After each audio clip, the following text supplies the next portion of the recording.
Tiba-tiba tubuhnya naik sendiri, mengambang seperti ada yang mengangkat. Mungkin itu yang menyebabkan aura menjadi tidak enak.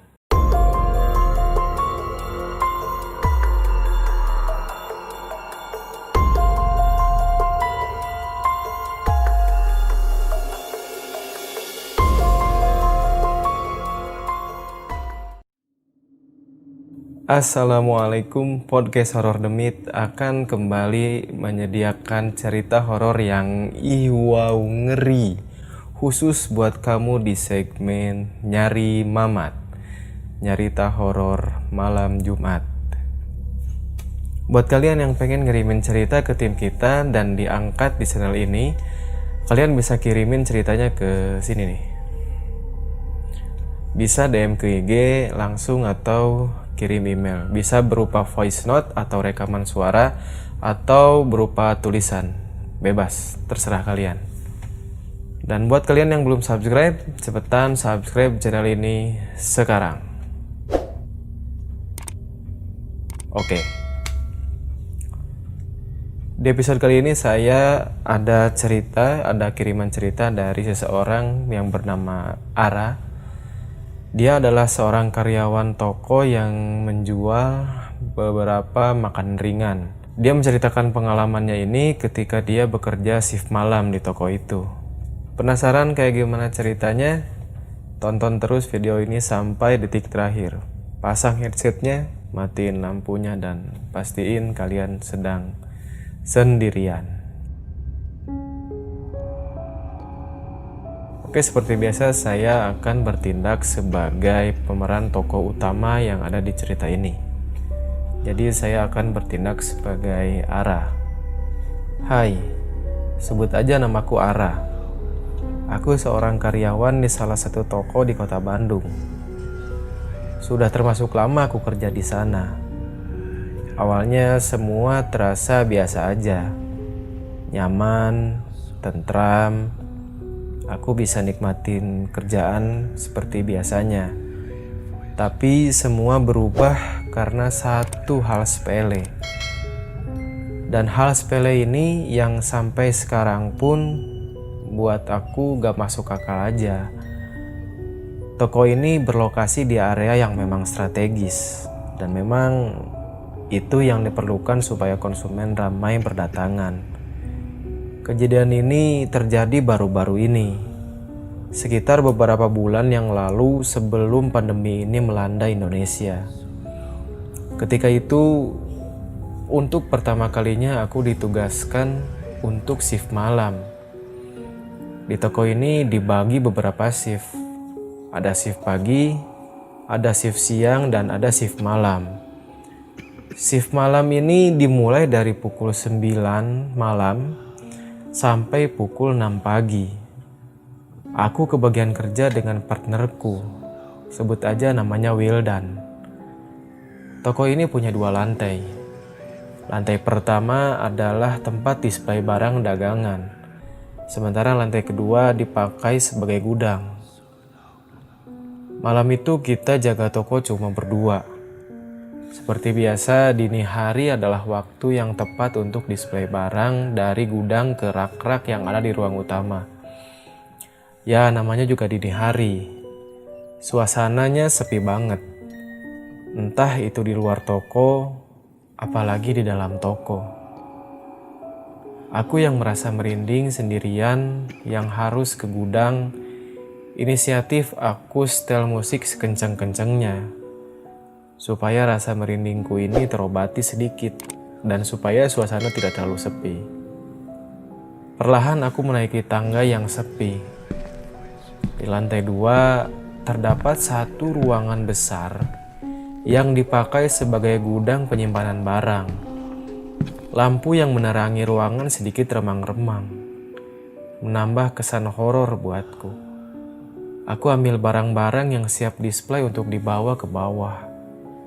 Aku melirik ke setiap sudut untuk memastikan tidak ada yang memperhatikanku dan memastikan aku tidak melihat sosok apapun yang menyeramkan.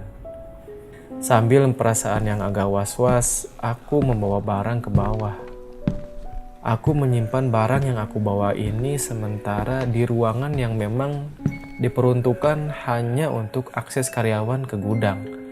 Jadi kalau kalian pernah melihat ke toko bahan-bahan makanan ringan atau apapun itu, selalu ada pintu paling belakang. Dan kalau toko ini ada 2 lantai, pasti yang di belakang itu ada tangganya sebagai akses untuk ke lantai 2. Nah, si Ara ini menyimpan barangnya ini di ruangan yang di belakang itu.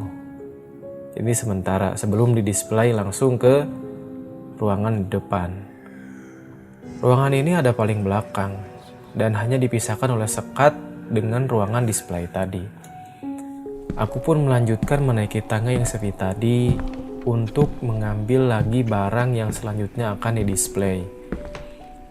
Kembali aku setel musik kencang untuk menemaniku di ruangan itu. Perasaanku masih was-was, tapi aku tetap teliti dan hati-hati memilih barang. Tiba-tiba, seperti ada barang yang jatuh. Aku kaget, karena khawatir itu barang yang mudah pecah, seperti botol minuman atau semacamnya. Aku periksa ke setiap tumpukan barang, ke setiap sudut, tapi aku tidak menemukan barang yang jatuh. Semuanya aman terkendali, semuanya pada posisinya. Aku pun memastikan pintu gudang tidak rusak, dan memang pintu gudang baik-baik saja. Terus, suara tadi suara apa?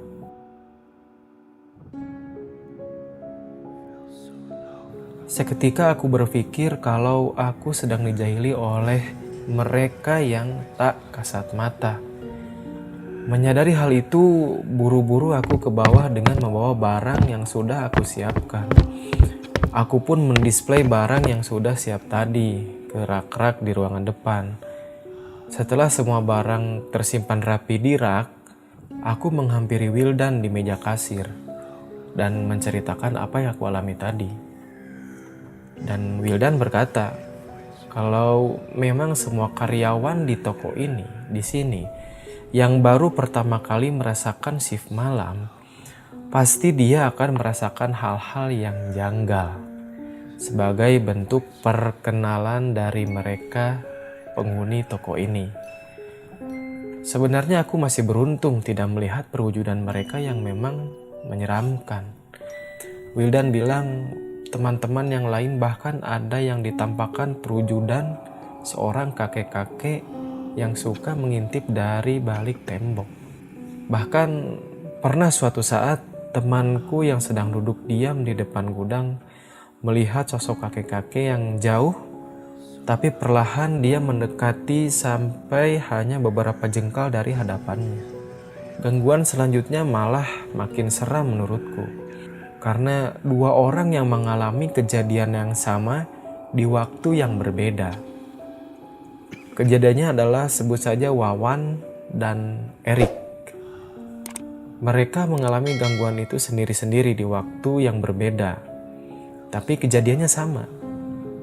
Yaitu waktu itu mereka sedang di gudang memilih-milih barang untuk display. Sama seperti aku suka memilih barang di gudang untuk display juga. Mereka melihatku berjalan ke ujung toko di lantai 2. Mereka mencoba memanggil-manggil, Ara, Ara, mau kemana? Ara. Mereka memanggil-manggil dan setelah panggilan ketiga, mereka baru sadar kalau aku sedang di bawah di lantai 1 melihat data-data barang di komputer. Dari gudang mereka buru-buru menghampiriku dan memastikan apa tadi aku dari atas. Ya aku jawab enggak. Dari tadi aku melihat komputer untuk memeriksa data barang. Mereka menanyakan itu sambil ngos-ngosan karena ketakutan. Karena memang yang mereka lihat itu persis menyerupaiku. Aneh aja kenapa mereka memilih menyerupaiku. Apa mungkin memang aku yang sudah lama bekerja di sana atau ada hal lain yang memang membuat para penghuni di toko itu tertarik untuk menyerupaiku. Gangguan-gangguan itu disebabkan oleh hal yang agak sepele sih menurutku. Dan memang aku dapat sejarahnya dari warga sekitar juga. Jadi awalnya toko tempat aku bekerja ini adalah bekas sebuah balai pengobatan warga. Dan ruangan gudang di lantai 2 awalnya terdiri dari 3 kamar. Nah, kamar yang tengah ini tidak boleh dibuka waktu itu. Konon katanya kamar tengah itu dipakai oleh tokoh masyarakat untuk penyimpanan makhluk-makhluk tak kasat mata yang bermasalah. Sehingga kamar itu dikunci dan harus tetap terkunci. Tapi karena beda kebijakan dari atasanku yang baru, yang mengharuskan kamar tengah ini dibuka, karena memang barang yang dipasok sudah terlalu banyak. Masuk akal juga sih. Jadi sejak itu gangguan-gangguan aneh mulai bermunculan. Bukan cuma gangguan dari makhluk astral, tapi aura toko dan sekitarnya jadi berbeda. Sehingga tak jarang sering ada keributan yang terjadi di depan toko. Dulu aman-aman aja, tapi setelah kamar tengah itu dibuka semuanya berubah. Cerita horor yang lain aku alami di toko yang lain, yang jaraknya gak terlalu jauh dari toko yang aku ceritain tadi. Kejadiannya ketika atasanku, sebut saja Bu Fani, menghampiriku di tempat kasir. Dia bilang, "Ra, kamu bisa ngaji gak?" Dia lalu mengajakku bersalaman, dan seketika setelah kami bersalaman, Bu Fani mendadak lemas dan tertidur tak berdaya. Bu Fani pingsan. Semua karyawan yang ada ketika itu panik dan membawa Bu Fani ke gudang. Semua panik, termasuk aku. Tubuh Bu Fani dibaringkan di atas lantai. Tapi tiba-tiba ada yang aneh. Tiba-tiba tubuhnya naik sendiri, mengambang seperti ada yang mengangkat. Semua orang yang ada ketika itu berupaya untuk menurunkan tubuh Bu Fani, tapi gak bisa. Tubuh Bu Fani akhirnya turun dengan sendirinya. Inisiatif aku mengaji surat Yasin supaya gangguan cepat berlalu. Aku hanya mengaji sendiri. Sementara yang lainnya terlihat mengobrol, saling menanyakan penanganan apa yang harus dilakukan. Dengan mata kosongnya, Bu Fani bilang sambil menunjuk ke arahku, "Kalian semua diam. Dengerin tuh, Ara lagi ngaji." Sontak aku kaget dan panik, karena ternyata sosok yang berada di tubuh Bu Fani terus memperhatikanku. Singkat cerita aku beres mengaji. Keadaan mulai terkontrol, tapi Bu Fani masih dalam keadaan kerasukan. Bu Fani bilang bahwa sosok ini, yaitu jin yang sedang merasukinya, mencintai salah satu dari karyawan di toko itu. Dia bilang kalau karyawannya itu sangat berkarisma. Dan setelah kita semua mencari siapa sosok karyawan itu, kita dapat satu nama yang merujuk ke seseorang yang memang kita pun merasakannya. Dialah yang paling berkarisma. Sosok jin perempuan yang ada di tubuh Bu Fani gak mau keluar. Sampai salah satu dari kita berinisiatif mencari tokoh masyarakat sekitar. Alhasil, orang yang akan menyembuhkan Bu Fani datang, sebut saja Pak Ganjar. Setelah dideteksi oleh Pak Ganjar, ternyata sosok jin itu mau keluar kalau semua karyawan tidak melihatnya. Semua karyawan waktu itu keluar, dan hanya menyisakan Pak Ganjar dan Bu Fani. Tak berlangsung lama, Bu Fani keluar ruangan dan bersifat seperti biasa lagi. Bu Fani sembuh. Dan Pak Ganjar menjelaskan bahwa dulu toko ini adalah bengkel. Dan pernah ada kasus perkosaan di lantai 2. Sampai si korban perkosaan itu dibunuh. Mungkin itu yang menyebabkan aura menjadi tidak enak. Buat teman-teman pendengar dan penonton semua yang kerjaannya sama denganku, hati-hati dengan sejarah toko kalian atau kantor kalian. Siapa tahu ada sejarah kelam yang tidak kita ketahui. Semoga cerita yang aku alami ini dapat memberikan pelajaran buat kita semua. Oke, buat kalian nih yang pengen kirimin cerita bisa DM ke IG atau email kita langsung.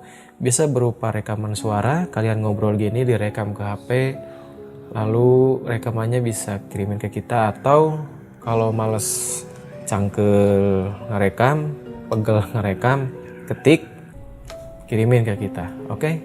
Dan subscribe channel ini bagi yang belum. Sampai jumpa di Nyari Mamat selanjutnya. Pastiin kalian lagi sendirian.